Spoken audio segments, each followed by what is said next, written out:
excited to see the cows here. This is the cotton fields. They're almost ready to be picked, and they're very fluffy.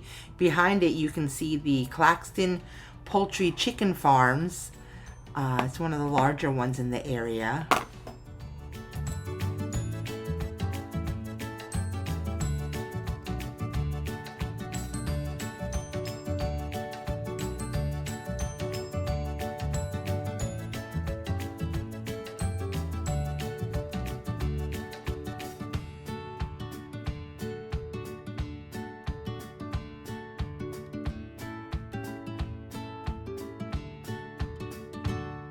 As we round the corner, we'll be coming up on the baby cows, or as I've been told, they're called heifers until they have actual babies. And then they're cows, or I guess bulls if they're males. Not quite sure. I'm going to hand my camera to my brother, and then you're going to see them on your right. They come in different colors, browns and silvers and black. They're really, really, really cute and fuzzy.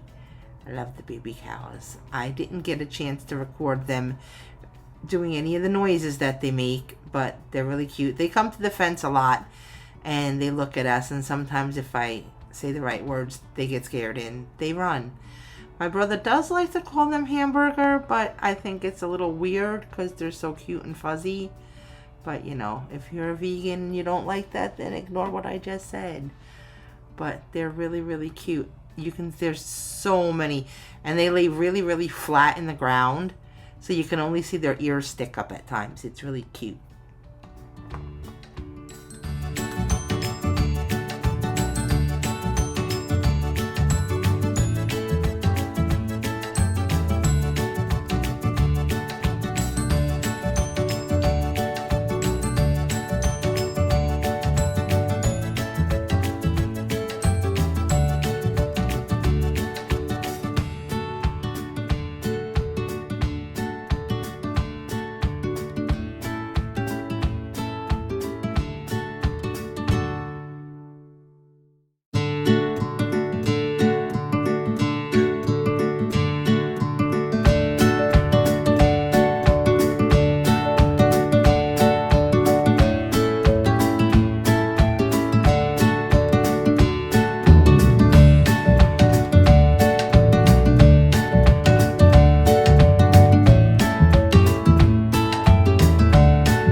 Harmony Baptist Road Church on your right there. It has a little cemetery. It's really cute. And then this, I love this little house.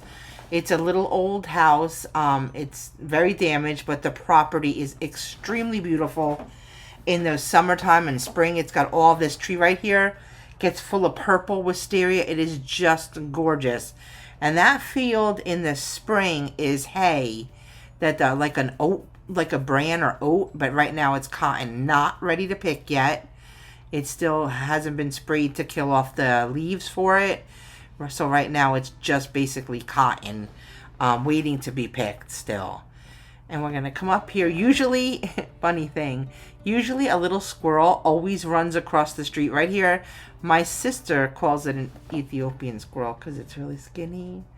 But the squirrels in the south tend to be smaller and skinny because they don't have to store nuts and get fat for that glorious winter. And I like this turn in the road right here because sometimes it's slippery. And then I don't have a lot to say from now until I get up a little further, but I do want to point out something up a little further in this video. I'm going to stop and I'm going to look to the left and I'm going to point out the frame of a house. And I don't know if it was like the first house there, a farmhouse, a little cabin, what it was, but all I can see is like the chimney of it to the side. It's going to be on the left. I think it's coming up right about here. I might be backing up in a second to show you it. It's in the woods past that tree right back there. I'm going to zoom in a second. I'm going to back up. There it is. You can see it right in the middle of the screen. There's a chimney behind all those trees. I'm going to zoom in. You'll see it. There it is. It's so spooky. It always reminds me of the Blair Witch Project. Because I could just imagine this road is scary as poop at night. And I can really imagine if you're running through the woods scared to death and you go and you try to hide in that house. First off, the snakes and the spiders would just be more scary to me than any kind of ghost in the woods. But that's okay. You know, I can just imagine hearing the boom, boom, boom and wondering what the heck went on in that house, what it was, who lived there. You know, it's kind of intriguing and really makes you wonder what went on there. Up here on the right is one of my favorite views. It's cotton fields, and they're kind of just left to their own. There's no pivot that waters them.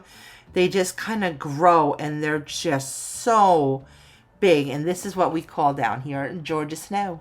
That cotton, unlike the other field, you can see is less green. This cotton's been sprayed already, and it's going to be picked soon. I'd say probably before the end of next week. That cotton might not be there anymore. Because it's really at the point where it can be picked. It's very fluffy, and there's a lot of, you see how far back it goes? All the way back. There's a little pond in between two fields right here. There's the pond. It's really pretty. In the summertime, it has big white cranes and egrets and stuff that swim on it. And that's another cotton field behind it right there. And that one, I saw them spraying that one last week. So I know that this cotton, it's going to be ready to pick soon. And then you'll see it flying all over the road because they don't get it all off. I think they have to do 1 or 2 passes to get it all off.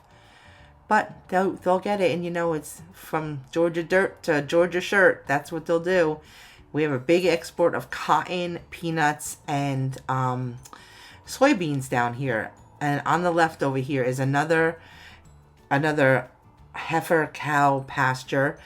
And this thing coming up here on the left, it's a cemetery plot for the house that's around there. But they have one lonely gravestone in the corner and a chair that sits there. And all that for that one special person.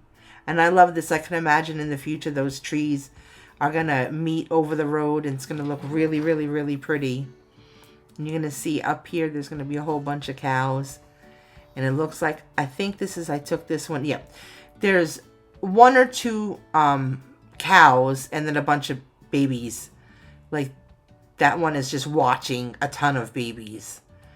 You very seldom see all the babies alone by themselves. You'll see 1 or 2 alone, but you very seldom see all the babies alone. There's usually always one bigger cow around to watch over all the babies. And they get possessive. You stop too long and talk to them, and the cow mommies start mooing really bad at you. And they get really possessive. Coming up here is one of my favorite views. Albert loves this house. It's one of his favorite houses. And that was all cotton. This has been picked. So those is all the cotton, and they make them in these bales, and then they'll take those bales by a tractor trailer. This is the Shan Peanut Factory, and those trucks are filled with peanuts, and those peanuts will be exported overseas.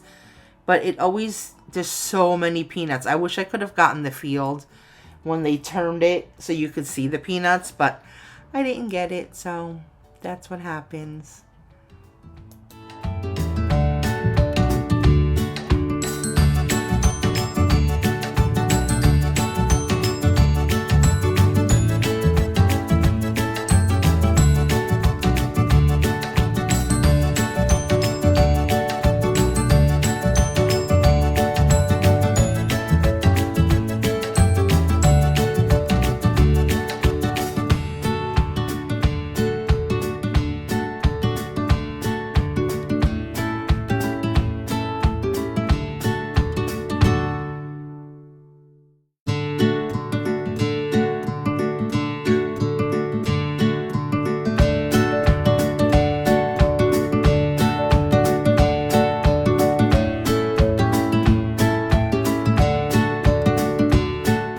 So here I'm at Tidal Wave Car Wash. It's our version of Glow, for those of you in New Jersey who knew the Glow Car Wash.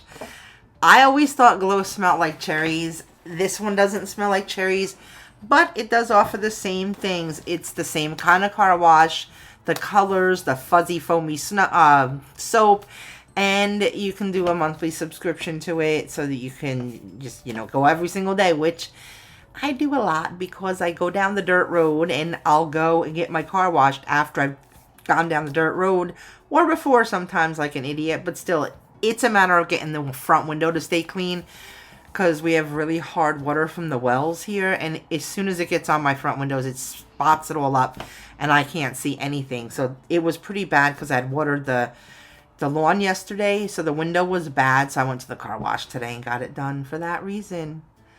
And yeah, I love the car wash. Molly hates the car wash. Molly, the golden retriever, she hates the car wash. She hid under the seat and wouldn't come back out until we got home because she hates the car wash.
Right here is a little tiny overpass. There's a creek that runs underneath it.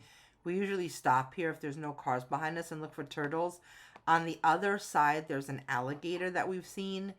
So it's really cool because we always try to see if we can see the alligator, which we haven't seen but that one time.